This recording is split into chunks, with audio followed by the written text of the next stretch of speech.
On the verge of the upset before LeBron scores the go-ahead bucket. Here he is after the game. I'm going to be honest, I like those ones better than the blowouts. At least we get tested. I like getting tested, man. You put the clothes on.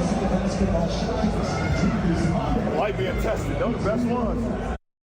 As a fan, I prefer the blowouts, to be 100% honest with you. Number one takeaway from this game.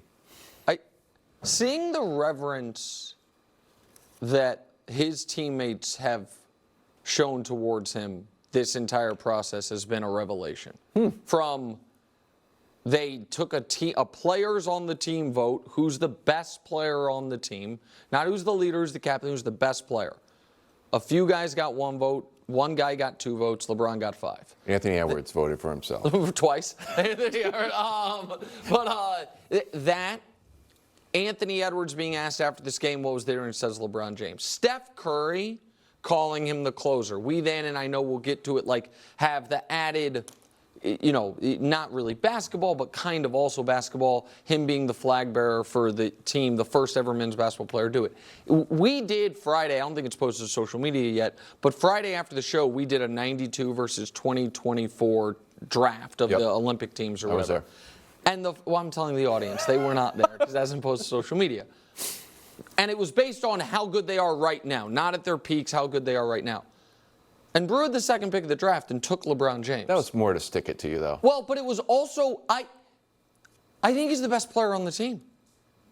And I think that in these spots, when you are getting a healthy LeBron James, I think even at a shade under 40, 21 years in the league, I don't think there's a better American basketball player. Now, you can say over the course of a year, I'd rather have Shea because he's, and I know Shea's not American, but because LeBron can get hurt and but if you are telling me I am getting Steph Curry, Kevin Durant, Anthony Edwards, Jason Tatum, LeBron James, all at their current health, and give KD his healthy calf. Yep. Who do I want in this coming tournament? I think the best guy is LeBron. And I don't think and I think his teammates think it, and that's how they're acting. And beating South Sudan by a point is not an impressive team accomplishment. But the fact that I think when we first heard about this team, Wilds, I think a lot of us initially thought, okay, so for LeBron, it's kind of ceremonial. It's Diana on the women's team a bit. Yeah, a little bit. Like that when, in big moments, once we're not in the exhibition, but in the medal round, and you have to have your best 5 out there. I think a lot of people thought LeBron's probably not going to be one of them. Oh, really? Yeah. I mean, your buddy Bill talked about it at the time, talked about it again, giving him credit recently. He's the best player. He's the oldest guy in the league. We're in the Olympics, and because he's healthy, I think he's the best player. And that's remarkable. That's unprecedented and remarkable. So he's also going to be the flag bearer for Team USA. He was nominated by Steph Curry as well as the whole team. But here's Steph's video that they posted. Take a listen. On behalf of myself and the entire men's Olympic basketball team, we would like to nominate LeBron James to be the flag bearer for all of Team USA. We understand how much of an honor it is to be in that position, and I think LeBron's entire career, on and off the court, speak for itself as him being worthy of that honor. All right, so this was a few things here. Number one, this is a magnanimous gesture from Steph Curry, his longtime rival, the two faces of the league, and he basically has put down his sword and be like, you're the man. And he goes on to talk really nicely, really nicely about his accomplishments, obviously, on the court and off the court as a philanthropist. And he talks about the school and what he means to basketball in the global community at large, which gets me to this point. Throughout all of USA basketball, it's always been a bit of a professional flirtation. A lot of times it involves KD. KD and Draymond. Yeah. What would it be like to play with you? KD and Kyrie. But it involved LeBron, the original Heatles. That started at the Olympics of just like, hey, what's going on? So there will probably be one coming out of this group. And it's usually it's a first contract guy, where am I going next? So that's why everybody thinks it could be Anthony Edwards. But what if LeBron's list of to-dos, which I like to remind everybody, the guy has a list of to-dos with no incompletes on it. He just has to add to-dos. He's like, okay, Bronny to the Lakers, that one's done. So now he's looking to add one.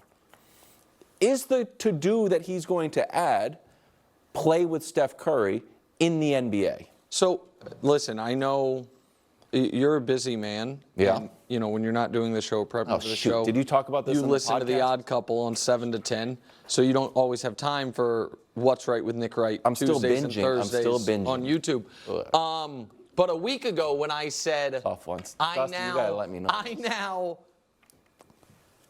would bet that this is more than on the board. That I think LeBron and Steph seem to be enjoying this so much, and I think neither is going to enjoy this coming season. Oh, that's a good That's the LeBron has the option after this year. Steph doesn't quite, and so they're, you know, whether it would be in Golden State or somewhere else. What I said on the podcast, and I'll restate here, is if LeBron plays longer than this next year, if he's like, you know what, I can just keep going, guys. I'm not going to be bad. I'm still, you know, all NBA level. I think he and Steph find a way to play together. Because and by the way, at that point, I don't think it's like a super team. I don't think that's like, oh my God, it's like when Steph and KD came together. Just old guys at the But just Y. old Like, yeah, guys let's run. and I think basketball IQ-wise, stylistically, all of it fits. And I think both of them are going to have these Olympics and win the gold and be like, so we were the two best guys, right? Yeah. Like we're the two best? And then they're going to go In to the world? or Yeah, in the, pretty much in the and, world. and then they're going to go to their teams and be fighting each other for the play-in. Be like, well, sucks. Oh, it stinks. And so LeBron's approaching year 22 and turns 40. So I don't know if he's gonna choose to play long enough. The other news this weekend was they say the Vegas team's going to cost $7 billion. 7? That's what they said. They said the LeBron's like, oh! yeah, you're right. And so 7. Right. That's why he couldn't take the real pay cut from Pelinka and them. Gee whiz.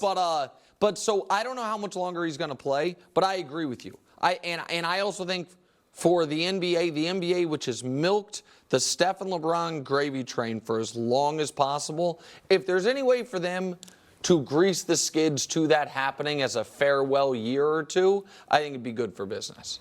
That they're going to play in Vegas? What do you want to do? No, I'm talking about those two guys playing together. The Vegas thing was unrelated. My point is LeBron needs to make more money. He's got like these NBA max salaries. What do you want him to do? What do you want him to do? What does that mean? Play longer. Grease the skids. I don't know. What are you talking about? Oh, we don't have Collusion? time to get to it. I don't know. I'm just saying I think it's in the NBA's business interest for those two guys to play together rather than both those guys.